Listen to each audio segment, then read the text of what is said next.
संविधान आखिर ये है क्या? क्या ये सिर्फ एक मोटी सी कानूनी किताब है? नहीं, ये तो 1 अरब से ज्यादा लोगों की उम्मीदों का, उनके सपनों का दस्तावेज है। तो आज हम भारत के इसी संविधान की जटिल परतों को एक एक करके बिल्कुल आसान भाषा में समझने की कोशिश करेंगे।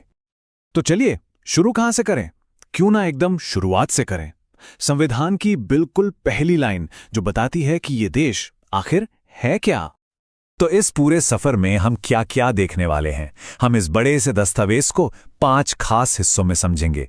देश की बुनियाद से लेकर सरकार चलती कैसे है वहां तक, सब कुछ। तो चलिए पहला कदम उठाते हैं।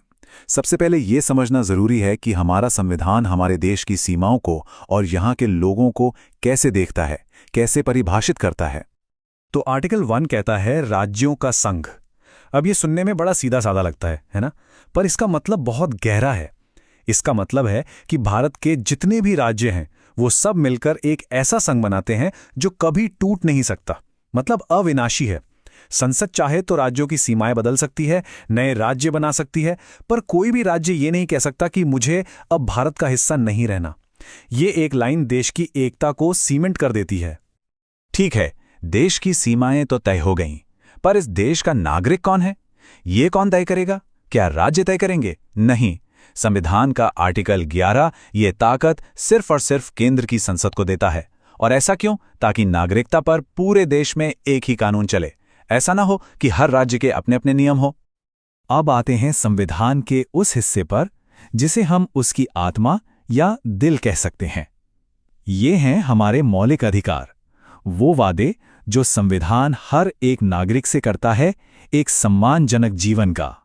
तो कुल मिलाकर 6 तरह के मौलिक अधिकारों की गारंटी हमारा संविधान देता है, और यही अधिकार असल में भारतीय लोकतंत्र की असली नींव हैं। चलिए देखते हैं ये हैं क्या। देखिए, इसमें समानता का अधिकार है, अपनी बात कहने की आज़ादी है, शोषण के खिलाफ अधिकार है, अपने धर्म को मानने की और अपनी संस्कृति को बचाने की भी पूरी स्वतंत्रता है। तो ये सिर्फ कुछ कानून नहीं है, बल्कि ये सरकार की ताकत पर एक लगाम भी है, एक सीमा तय करते हैं। लेकिन इन अधिकारों को असली पावर कहां से मिलती है? वो मिलती है आर्टिकल 13 से। ये आर्टिकल बिल्कुल साफ साफ कहता है कि भाई कोई भी कानून, चाहे वो संसद ने ही क्यों ना बनाया हो, अगर वो इन मौलिक अधिकारों के खिलाफ जाता है तो वो कानून रद्द माना जाएगा, शून्य हो जाएगा। सोचिए, यही वो सुरक्षा कवच है जो हम सब के अधिकारों की रक्षा करता है। चलिए, अधिकारों की बात तो हो गई, पर इतना बड़ा देश, इसे चलाएगा कौन और कैसे चलाएगा? तो इसके लिए भी संविधान ने सरकार का पूरा एक ब्लूप्रिंट, एक खाका तैयार करके दिया है। अब यहां एक बहुत ही मजेदार चीज है, एक छोटा सा हैक या शॉर्टकट कह लीजिए। अगर किसी को केंद्र सरकार वाले आर्टिकल्स याद है ना, तो राज्य सरकार के आर्टिकल्स याद करना चुटकियों का खेल है। करना बस ये है कि 100 से नीचे वाले जो सेंट्रल आर्टिकल्स हैं उनमें 89 जोड़ दीजिए, और जो 100 से ऊपर वाले हैं उनमें 90 जोड़ दीजिए। बस आपको फॉरेन स्टेट लेवल का मिलता जुलता आर्टिकल मिल जाएगा। जैसे प्रेसिडेंट की जो क्षमादान शक्ति है वो आर्टिकल 72 में है, आप 72 में 89 जोड़िए, हुआ 161, और आर्टिकल 161 में गवर्नर की शक्ति है ना कमाल का। अच्छा, तो केंद्र में कानून कौन बनाता है? संसद। और हमारी संसद के 2 घर हैं, 2 सदन। एक है लोकसभा, जहां सदस्य सीधे जनता चुनती है 5 साल के लिए। दूसरा है राज्यसभा, जो राज्यों का प्रतिनिधित्व करता है, और ये एक परमानेंट बॉडी है, कभी भंग नहीं होती। अब ये 2 सदन क्यों?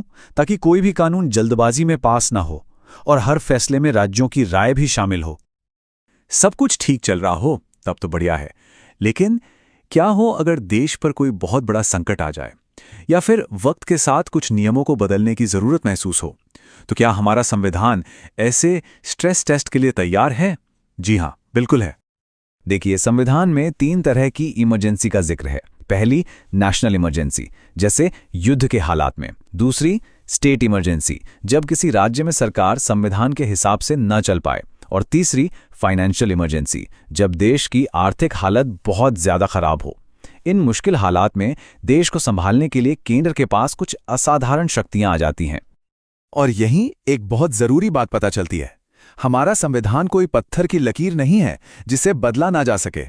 आर्टिकल 368 संसद को यह ताकत देता है कि वो वक्त और समाज की जरूरतों के हिसाब से संविधान में बदलाव यानी संशोधन कर सके, और यही खूबी इसे एक लिविंग डॉक्यूमेंट, एक जीवंत दस्तावेज बनाती है। अब आखिरी सवाल, भारत इतना विविध देश है ना? हर राज्य की अपनी अलग पहचान, अपनी अलग ज़रूरतें। तो फिर एक ही संविधान इन सब की अनोखी ज़रूरतों को कैसे पूरा करता है? इसका जवाब मिलता है हमें आर्टिकल 371 में। ये एक बहुत ही खास आर्टिकल है। ये और इसके जो अलग अलग हिस्से हैं वो कुछ राज्यों की खास ज़रूरतों को समझते हैं और उनकी संस्कृति और आर्थिक हितों को बचाने के लिए कुछ विशेष प्रावधान करते हैं, चाहे वो महाराष्ट्र, गुजरात हो या फिर हमारे नॉर्थ ईस्ट के राज्य।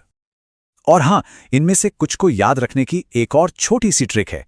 नॉर्थ ईस्ट के मैप पर एक ट्रायंगल सोचिए जो NAM यानी नागालैंड, असम और मणिपुर को जोड़ता हो।